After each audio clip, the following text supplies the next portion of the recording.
രണ്ടാം ഘട്ട തെരഞ്ഞെടുപ്പിന്റെ അവസാനവട്ട പ്രചാരണത്തിലേക്ക് കടന്ന് രാഷ്ട്രീയ പാർട്ടികൾ. വ്യാഴാഴ്ചയാണ് രണ്ടാം ഘട്ട വോട്ടെടുപ്പ്. പരസ്യപ്രചാരണത്തിന് ഇനി ബാക്കിയുള്ളത് 2 നാളുകൾ മാത്രം. 12 സംസ്ഥാനങ്ങളിലും പുതുച്ചേരിയിലുമായി 97 സീറ്റുകളിലേക്കുള്ള വോട്ടെടുപ്പാണ് 18-ന് നടക്കുക. കനിമൊഴി, ദയാനിധി മാരൻ, പ്രകാശ് രാജ്, ഹേമമാലിനി, സുവെങ്കടേശൻ ഉൾപ്പെടെ നിരവധി പ്രമുഖരാണ് രണ്ടാം ഘട്ടത്തിൽ ജനവിധി തേടുന്നത്. തമിഴ്നാട്ടിലെ 39 ലോക്സഭാ മണ്ഡലങ്ങളും കർണാടകയിൽ 28 മണ്ഡലങ്ങളിൽ 14 മണ്ഡലങ്ങളും ഉൾപ്പെടെ 97 മണ്ഡലങ്ങളിലാണ് വ്യാഴാഴ്ച വോട്ടെടുപ്പ് നടക്കുക. ഇതിനു പുറമെ ഉത്തർപ്രദേശിലെ 8 മണ്ഡലങ്ങളും മഹാരാഷ്ട്രയിലെ 10 മണ്ഡലങ്ങളും വടക്കുകിഴക്കൻ സംസ്ഥാനങ്ങളിലും തെരഞ്ഞെടുപ്പ് നടക്കും. പരസ്യപ്രചാരണം അവസാനിക്കാൻ 2 ദിവസം ബാക്കി നിൽക്കെ ബിജെപിയും പ്രതിപക്ഷ പാർട്ടികളും പ്രചാരണം ശക്തമാക്കി.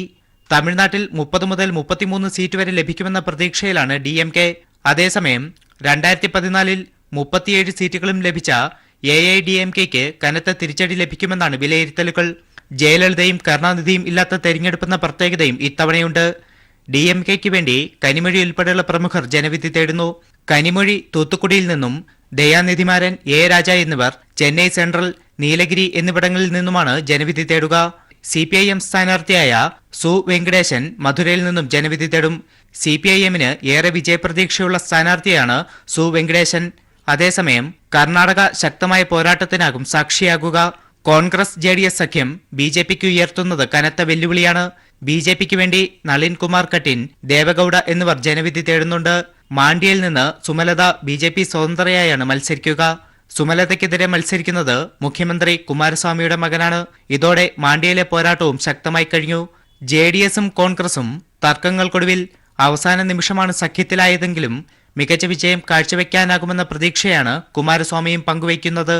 അതിനിടെ കർണാടകയിൽ പ്രചാരണത്തിനെത്തിയ പ്രധാനമന്ത്രി മോദിയുടെ ഹെലികോപ്റ്ററിൽ കൊണ്ടുവന്ന പെട്ടിയുടെ ദുരൂഹതയും ചർച്ചയായിട്ടുണ്ട്. നടൻ പ്രകാശ് രാജും ജനവിധി തേടുന്ന പ്രമുഖരുടെ പട്ടികയിൽ ഉൾപ്പെടുന്നു. News bureau, Delhi. അമേഠിയിലെ കർഷക ദുരിതങ്ങൾ പരിഹരിക്കുന്നതിൽ സമ്പൂർണ്ണ പരാജയമായിരുന്നു MP രാഹുൽ ഗാന്ധി. കർഷകർക്കായി ഒരു പദ്ധതിയെങ്കിലും കൊണ്ടുവന്നതിന്റെയോ നടപ്പിലാക്കിയതിന്റെയോ കണക്ക് പറയാനില്ല രാഹുലിന്. കൊയ്ത്തുകാലമായിട്ടും ഭേദപ്പെട്ട താങ്ങുവില പോലും ലഭിക്കാതെ ദുരിതത്തിലാണ് കർഷകർ.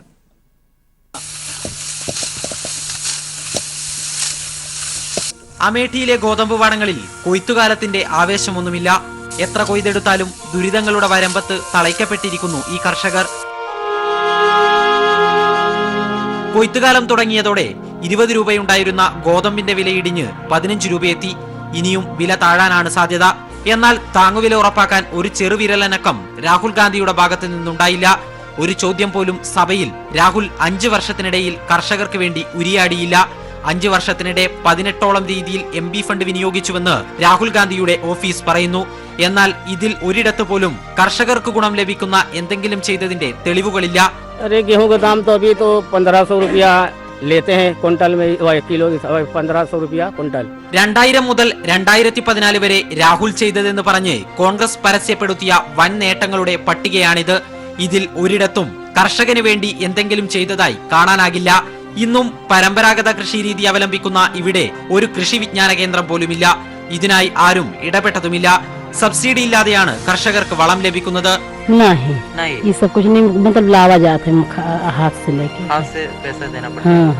കാർഷിക വിഷയങ്ങൾ പരിഹരിക്കുന്നതിൽ രാഹുൽ പൂർണ്ണ പരാജയമാണെന്ന ക്യാമ്പയിൻ BJP ശക്തമാക്കുന്നതും രാഹുലിന് കൃത്യമായ ഉത്തരം നൽകാൻ സാധിക്കാത്തതുകൊണ്ട് തന്നെ.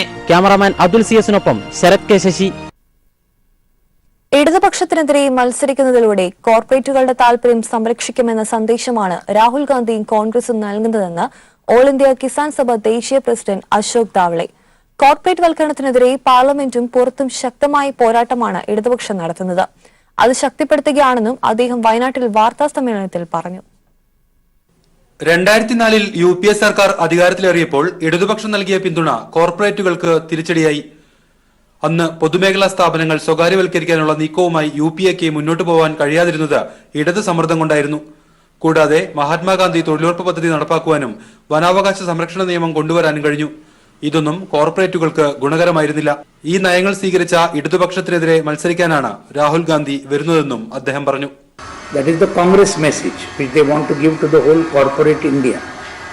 We are also fighting the left and we want to marginalize the left in India. That is the clear message this one single act of the Congress president has conveyed. And I am sure that the people of Kerala will understand this message and will elect LDF candidates with huge majorities in every single one of the 20 Lok Sabha seats. കോൺഗ്രസിന്റെയും ബിജെപിയുടെയും പ്രകടന പത്രികകളിൽ Swaminathan commission നിർദ്ദേശങ്ങൾ നടപ്പാക്കുന്നതിനെക്കുറിച്ച് ഒന്നും പറയുന്നില്ല. ഓരോ വിളയ്ക്കും 50% അധികരിച്ച minimum താങ്ങുവില നൽകാനുള്ള നടപടിയും കോൺഗ്രസും ബിജെപിയും മുന്നോട്ട് വെക്കുന്നില്ലെന്നും അദ്ദേഹം പറഞ്ഞു. All India Kisan Sabha joint secretary Viju Krishnan, finance secretary P Krishnaprasad എന്നിവരും വാർത്താ സമ്മേളനത്തിൽ പങ്കെടുത്തു. News bureau, Wayanad. വയനാട്ടിൽ കർഷക കൂട്ടായ്മയുടെ നേതൃത്വത്തിൽ രൂപീകരിച്ച ബ്രഹ്മഗിരി മാംസ സംസ്കരണ ഫാക്ടറി അഖിലേന്ത്യാ കിസാൻ സഭ ദേശീയ നേതാക്കളായ അശോക് ദാവളയും വിജു കൃഷ്ണനും സന്ദർശിച്ചു. തെരഞ്ഞെടുപ്പ് പ്രചാരണ പ്രവർത്തനങ്ങളുമായി ബന്ധപ്പെട്ട് ജില്ലയിലെത്തിയതായിരുന്നു ഇവർ. വയനാട് ബത്തേരി മലവയലിൽ പ്രവർത്തിക്കുന്ന ബ്രഹ്മഗിരി മാംസ സംസ്കരണ ഫാക്ടറിയിലാണ് ചെയർമാൻ പി കൃഷ്ണപ്രസാദിനൊപ്പം ദേശീയ നേതാക്കൾ എത്തിയത്. ബ്രഹ്മഗിരി പോലുള്ള കർഷക സംരംഭങ്ങളാണ് കുത്തകകൾക്കെതിരെ ബദലായി രാജ്യത്ത് ഉയർന്നു വരേണ്ടതെന്ന് അശോക് ദാവളെ പറഞ്ഞു. ബ്രഹ്മഗിരി രാജ്യത്തിനാകെ മാതൃകയാണെന്നും അദ്ദേഹം പറഞ്ഞു. I think that there should be a big wide replication of this in not only all over Kerala but all over the country, because that is the actual cooperatives is the way in which everybody comes together, each one gets the benefit also, and also the people get the benefit of this. So I think this is a very important experiment. Here it is being run, of course, very excellently with the total cooperation of everybody, and that kind of a democratic cooperative is really the need of the hour as a counter to this whole neoliberal policies which the government is following. And I think this can be a very good solution in the long run for production, distribution, etc., and for many other things. ഫാക്ടറിയുടെ പ്രവർത്തനങ്ങളും ഉൽപ്പന്നങ്ങളുമെല്ലാം നേരിൽ കണ്ടും നടപ്പാക്കാൻ പോകുന്ന പ്രവർത്തനങ്ങൾ മനസ്സിലാക്കിയും പിന്തുണ പ്രഖ്യാപിച്ചുമാണ് ദേശീയ നേതാക്കൾ മടങ്ങിയത്. News bureau, Wayanad. കർണാടകയിൽ പ്രചാരണത്തിനെത്തിയ നരേന്ദ്രമോദിയുടെ ഹെലികോപ്റ്ററിൽ ദുരൂഹമായി പെട്ടികൾ. ചിത്രദുർഗയിൽ മോദി ഇറങ്ങിയതിന് പിന്നാലെ ഹെലികോപ്റ്ററിൽ നിന്നും പെട്ടികൾ സമീപത്തെ സ്വകാര്യ വാഹനത്തിലേക്ക് കയറ്റിക്കൊണ്ടുപോകുന്ന ദൃശ്യങ്ങൾ പുറത്തുവന്നു. പ്രധാനമന്ത്രിയുടെ വാഹനവ്യൂഹത്തിൽ ഉൾപ്പെടാത്ത വണ്ടിയിൽ കൊണ്ടുപോയ പെട്ടിക്കുള്ളിൽ എന്തായിരുന്നു എന്ന ചോദ്യവുമായി പ്രതിപക്ഷം രംഗത്തെത്തി. കേരളത്തിൽ ഇന്നലെ പ്രചാരണം നടത്തിയ മോദി ഇന്ന് ദക്ഷിണ കർണാടകയിലെ വിവിധ പ്രദേശങ്ങളിൽ പ്രചാരണത്തിനെത്തിയപ്പോഴുള്ള ദൃശ്യങ്ങളാണ് വൻ രാഷ്ട്രീയ വിവാദത്തിന് വഴിതെളിച്ചിരിക്കുന്നത്. ചിത്രദുർഗ ഹെലിപ്പാഡിൽ വന്നിറങ്ങിയ മോദി പ്രചാരണ സ്ഥലത്തേക്ക് പോയതിനു പിന്നാലെ അദ്ദേഹം വന്ന ഹെലികോപ്റ്ററിൽ നിന്ന് 2-3 പേർ ഒരു വലിയ പെട്ടി താങ്ങി പുറത്തേക്കെടുക്കുന്ന ദൃശ്യങ്ങൾ പ്രാദേശിക രാഷ്ട്രീയ നേതാക്കൾ പുറത്തുവിട്ടു. ധൃതി പിടിച്ച് പെട്ടി അടുത്തുണ്ടായിരുന്ന സ്വകാര്യ ഇന്നോവയിലേക്ക് മാറ്റി.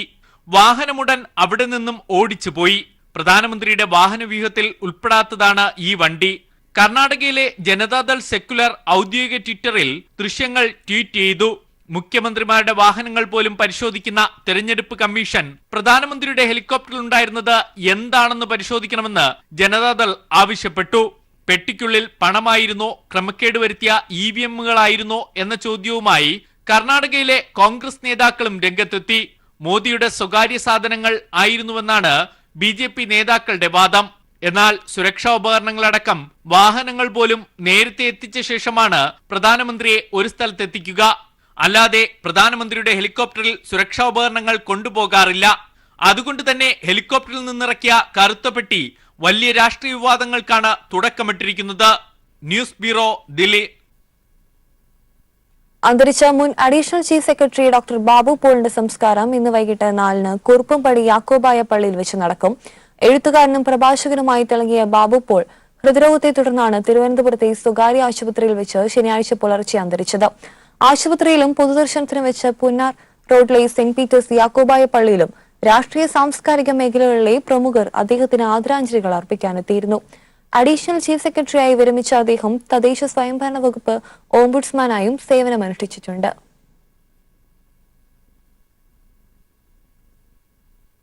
അന്തരിച്ച മുൻ ചീഫ് സെക്രട്ടറി ബാബു പോളിന് അന്ത്യാഞ്ജലി അർപ്പിക്കാൻ മുഖ്യമന്ത്രി എത്തി. കവടിയാറിലെ വസതിയിലെത്തിയാണ് മുഖ്യമന്ത്രി പിണറായി വിജയൻ അന്തിമോപചാരം അർപ്പിച്ചത്. സഹൃദയനായ ബാബു പോളുമായുള്ള തനിക്കുണ്ടായിരുന്ന ആത്മബന്ധത്തിന്റെ ആഴം വെളിവാക്കുന്നതായിരുന്നു മുഖ്യമന്ത്രിയുടെ വാക്കുകൾ.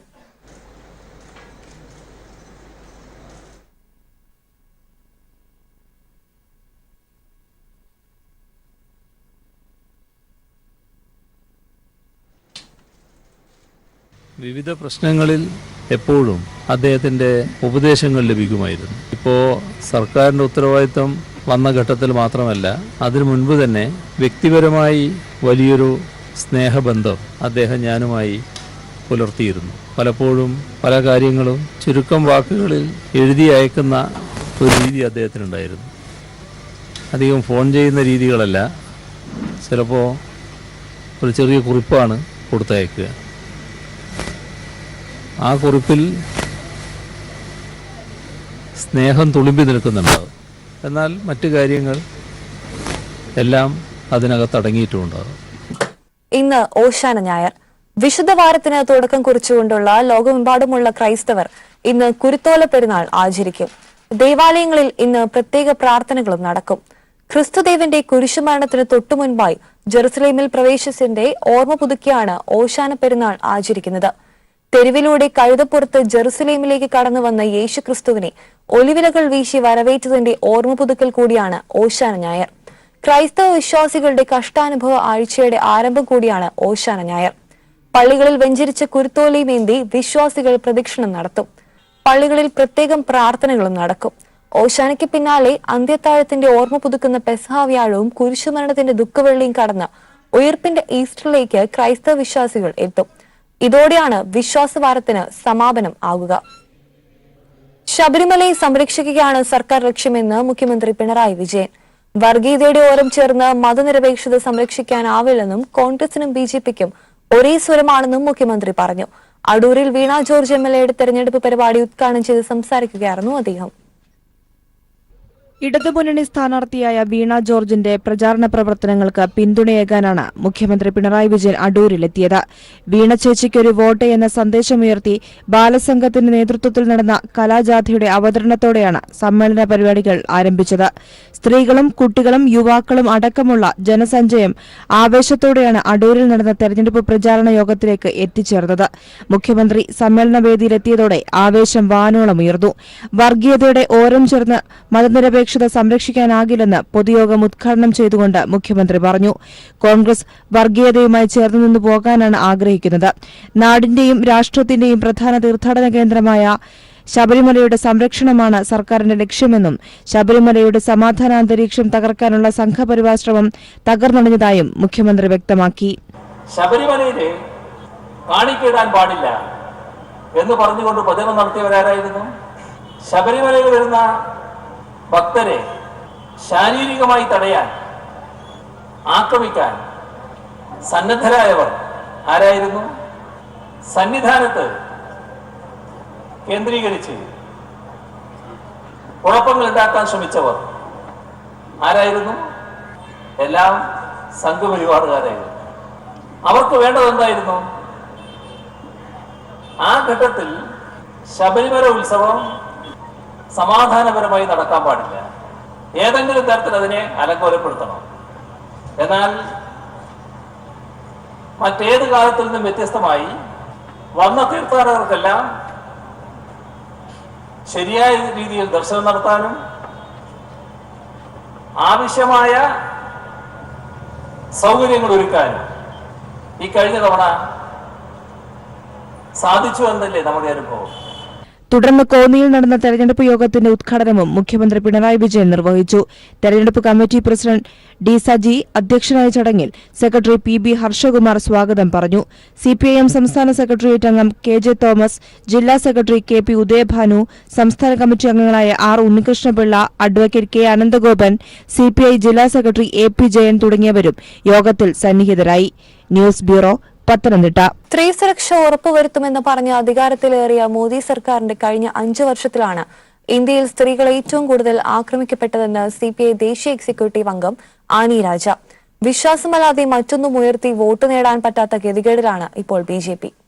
RSS ശബ്ദത്തിലാണ് മോദി സംസാരിക്കുന്നതെന്ന് VS അച്യുതാനന്ദൻ. സൈനികരോട് സ്നേഹമാണെന്ന് പറയുന്ന മോദിയുടെ കാലത്ത് ഏറ്റവും കൂടുതൽ സൈനികർ കൊല്ലപ്പെട്ടു എന്നും VS പറഞ്ഞു. കോഴിക്കോട് ലോക്സഭാ മണ്ഡലം LDF സ്ഥാനാർത്ഥി A പ്രദീപ് കുമാറിന്റെ പ്രചാരണാർത്ഥം സംസാരിക്കുകയായിരുന്നു അദ്ദേഹം.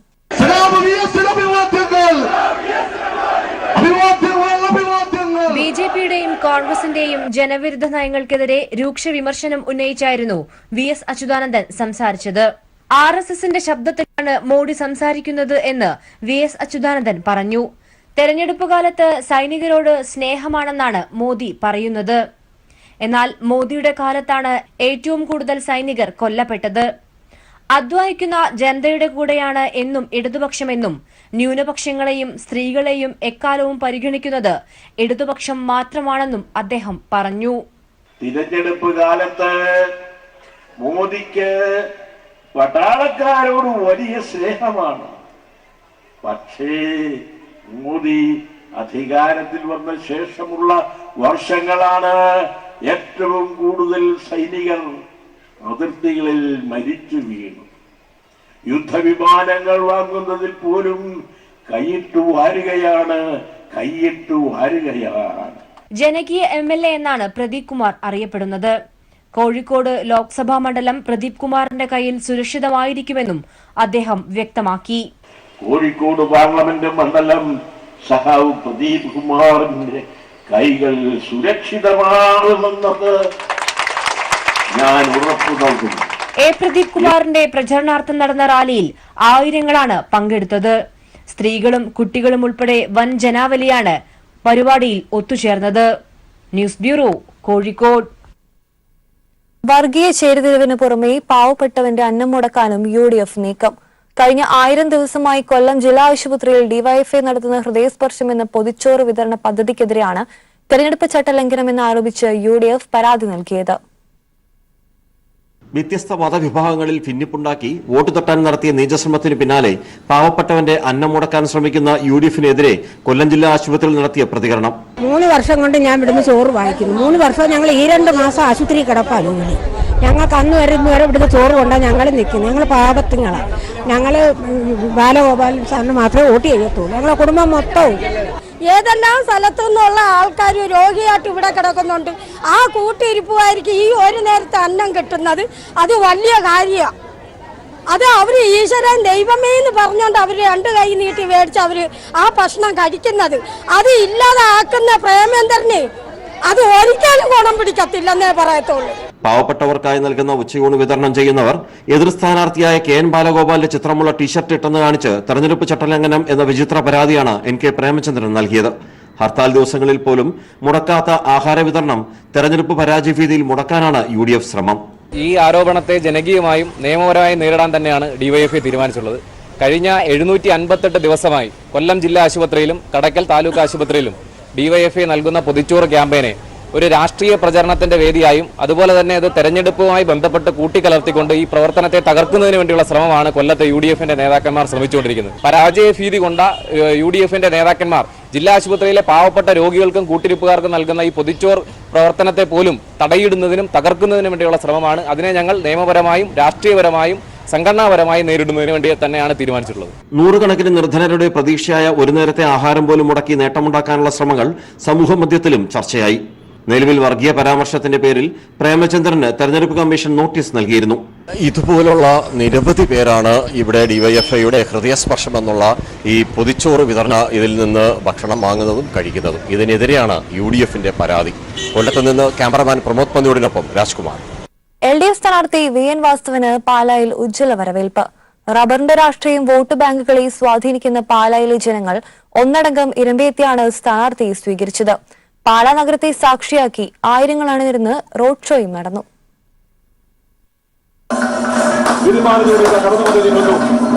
പാലായുടെ മനസ്സ് ആർക്കൊപ്പമെന്ന് പ്രഖ്യാപിക്കുന്നതായിരുന്നു നഗരത്തിലെ സ്വീകരണം. 100 കണക്കിന് പ്രവർത്തകർ ഇരുചക്ര വാഹനങ്ങളുമായി ഒപ്പം കൂടി.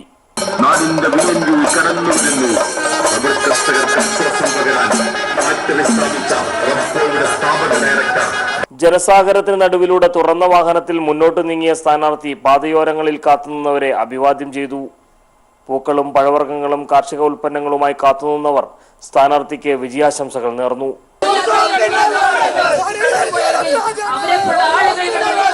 വ്യാപാരികളും തൊഴിലാളികളും അടങ്ങുന്ന സംഘം ദുരിതങ്ങളിൽ തങ്ങൾക്ക് താങ്ങായി എത്തിയിട്ടുള്ള പ്രിയപ്പെട്ട സ്ഥാനാർത്ഥിയെ കണ്ട് പിന്തുണ ഉറപ്പു നൽകി.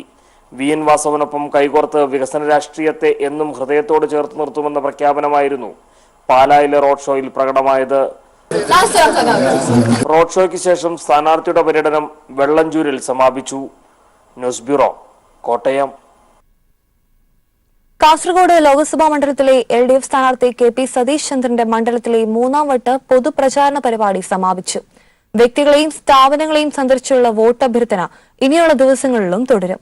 UDF സ്ഥാനാർത്ഥി രാജ്മോഹൻ ഉണ്ണിത്താനും NDA സ്ഥാനാർത്ഥി രവീഷ് തന്ത്രകുണ്ടാറും പൊതുപ്രചാരണ പരിപാടി തുടരുകയാണ്. സ്ഥാനാർത്ഥി പ്രഖ്യാപനം വന്ന ദിവസം മുതൽ വ്യക്തികളെയും സ്ഥാപനങ്ങളെയും സന്ദർശിച്ച് രണ്ടുവട്ടം കാസർഗോഡ് ലോക്സഭാ മണ്ഡലത്തിൽ LDF സ്ഥാനാർത്ഥി KP സതീഷ് ചന്ദ്രൻ പര്യടനം നടത്തി. തുടർന്നാണ് സ്വീകരണ കേന്ദ്രങ്ങളിൽ പൊതുപ്രചാരണ പരിപാടി സംഘടിപ്പിച്ചത്. 3 വട്ടമാണ് ഓരോ നിയമസഭാ മണ്ഡലവും കേന്ദ്രീകരിച്ചുകൊണ്ട് പൊതു സ്വീകരണ പരിപാടികൾ സംഘടിപ്പിച്ചത്. ഈ പ്രചാരണ പര്യടനമാണ് സതീഷ് ചന്ദ്രൻ ഇപ്പോൾ പൂർത്തിയാക്കിയിട്ടുള്ളത്. വ്യക്തികളെയും സ്ഥാപനങ്ങളെയും സന്ദർശിച്ചുകൊണ്ടുള്ള വോട്ടഭ്യർത്ഥന തുടരുമെന്നും LDF കാസർഗോഡ് ലോക്സഭാ മണ്ഡലത്തിൽ ഉജ്ജ്വല വിജയം നേടുമെന്നും KP സതീഷ് ചന്ദ്രൻ പറഞ്ഞു. LDFന്റെ വർദ്ധിച്ച ജനപിന്തുണ പ്രകടമാകുന്നതാണ് എല്ലാ സ്വീകരണ യോഗങ്ങളും. LDFന്റെ ശക്തി കേന്ദ്രങ്ങളും ദുർബല കേന്ദ്രങ്ങളും ഒരുപോലെ ഉജ്ജ്വലമായ സ്വീകരണമാണ്. ഈ 21 ദിവസത്തെ പര്യടനത്തിന്റെ അടിസ്ഥാനത്തിൽ കുറെ കൂടി ആളുകൾ കാണുന്നതിന് വേണ്ടി ശ്രമിക്കും. ആ പ്രവർത്തനമാണ് ഈ 22 വരെ നടത്തുക. LDFന് നല്ല ശുഭാപ്തി വിശ്വാസമാണ്. റെക്കോർഡ് ഭൂരിപക്ഷത്തിൽ ഇത്തവണ LDF വിജയിക്കും. KP സതീഷ് ചന്ദ്രന്റെ പൊതുപ്രചാരണ പരിപാടിക്ക് സമാപനമായത് പയ്യന്നൂർ നിയമസഭാ മണ്ഡലത്തിലാണ്. ഇന്നലെ തുളുവടക്കത്തു നിന്ന് തുടങ്ങിയ പര്യടനം വൈകിട്ട് പാറയത്തുനീരിൽ സമാപിച്ചു.